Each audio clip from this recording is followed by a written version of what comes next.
Halo, assalamualaikum warahmatullahi wabarakatuh. Jadi semalam gue habis nonton film yang lagi happening banget sekarang ini di Indonesia, yaitu Garuda Superhero. Mungkin kalian belum banyak yang tahu ya Garuda Superhero ini. Jadi karena kebetulan gue udah nonton, jadi gue juga mau ngasih review sedikit gimana sih film Garuda Superhero ini dari segi cerita keseluruhan filmnya lah. Film Garuda Superhero ini sih sebenarnya gue nggak bilang jelek, tapi biasa aja. Jujur gue nonton ke premiere semalam. Ya gitulah filmnya, yang emang digadang-gadang kata orang-orang filmnya sih itu film full CGI pertama di Indonesia. Ya oke, gue nggak meragukan itu. Dan emang benar, ternyata begitu gue nonton dari awal sampai akhir film itu emang full CGI. Jadi semua di CGI-in. Sampai ruangan lu di dalam kamar itu CGI.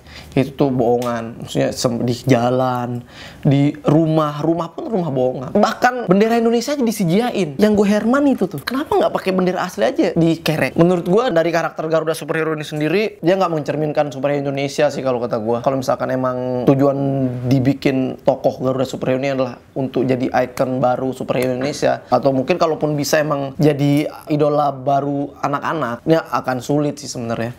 Karena pertama dari segi kostum dia udah mirip Batman, Dark Knight ya, kalian tahu pasti yang setengah di sini. Dan pokoknya nggak cuma kostumnya sebenarnya, di beberapa scene emang kayak Batman sih sebenarnya, di gelap-gelapan gitu, terus ada yang tiba-tiba ada yang mukul terus misterius banget, itu kayak Batman banget. Dan menurut gua kalau misalkan anak-anak nonton film ini mungkin mereka ngira pasti Batman, karena gue sendiri pertama kali ngelihat si Garuda Superhero ini pun ini Dark Knight banget. Cara ngomongnya tuh kayak bener-bener kayak Bruce Wayne di film Batman, jadi kayak yang waktu dia pakai topeng, get out of here. Ya kayak gitulah. Jadi itu tuh Batman banget, men. So gua kenapa sih nggak yang lebih Indonesia gitu, semacam Gatot Kaca atau Gundala Putra Peti. Ya minimal maksudnya jangan terlalu ngopas dari luar lah ya. Musuhnya pun ada satu monster itu yang begitu gue lihat itu semacam penggabungan dari antara Darth Vader dan Predator. Itu dari segi kostumnya, belum dari segi skrip cerita.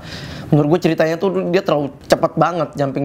Tiba-tiba ada nyerang itulah Metro City itu, tiba-tiba nongol si Garuda Superhero ini yang tadinya dia manusia biasa, tiba-tiba jadi superhero cuma karena disuntikin. Gue nggak tahu dia disuntikin apa sama profesor lah, yang nyetop dia di jalan gitu, yang numpang tiba-tiba naik, dan udah mereka ngobrol, akhirnya dia jadi superhero. Dan dari segi si penjahatnya, si Durja yang diperanin sama Om Slamet Raharjo, menurut gue itu juga di situ actingnya nggak bagus ya. Gue nggak bilang jelek, tapi nggak bagus. Gue tahu dia aktor kawakan dan keren banget. Ketika dia berperan sebagai Durja, jadi penjahat gitu yang botak, semacam penggabungan karakter Joker dan Penguin yang di film Batman. Psikopat itu yang bercanda-bercanda tapi sadis kalau ngebunuh. Itu gagal banget. Padahal dari segi pemain-pemainnya tuh banyak banget aktor-aktor kawakan, kayak tadi Slamet Raharjo, terus ada Robby Sugara, Piet Pagau, terus Rudi Salam, dan ada satu lagi ada Menteri Agama Yusuf Mansur. Ini film bikinan mahasiswa dari beberapa mahasiswa yang dikumpulin dari seluruh Indonesia ya, gue nggak tahu. Salah satu adegan di si ceweknya tuh nelpon di Eiffel, dari Paris, nelpon si Garuda itu, di belakangnya ada latar Menara Eiffel. Menara Eiffelnya tuh udah gambar low res lagi. Tiba-tiba gue berada di Paris, di belakang gue ada Menara Eiffel. Gue nelpon Garuda Superhero. Si Parisnya, Menara Eiffelnya gambarnya low res, kan gak enak dilihat. Belum lagi waktu si Garudanya dia ke Tibet, dia latihan katanya meditasi, dan kayak gini bentuk dan gue sekarang di Tibet. Sebenarnya kalau cuma efek-efek nempel-nempel gambar sih gue juga bisa sebenarnya. Kayak gini nih, gue sekarang ada di Tibet, gue lagi meditasi. Jadi di film Garuda itu katanya kalau kita banyak makan Garuda katanya bisa jadi superhero. Jadi gue ada saran sebenarnya, kalau emang film Garuda Superhero ini mau dibikin, kekuatannya dia bisa berubah dengan makan kacang Garuda, atau enggak kekuatannya dari kacang. Dia makan kacang terus disentilin gitu ke musuhnya, dan musuhnya meledak.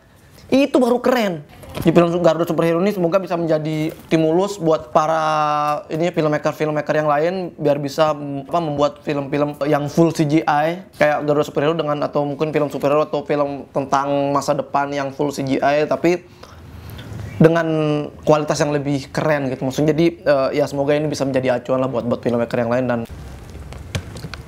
The true enemy. Hai. bye. Makasih ya buat kalian yang udah nonton video-video gue di Dikini Channel, oke? Dan jangan lupa buat like, comment, subscribe, and share video-video yang lainnya, oke? Makasih ya, dadah.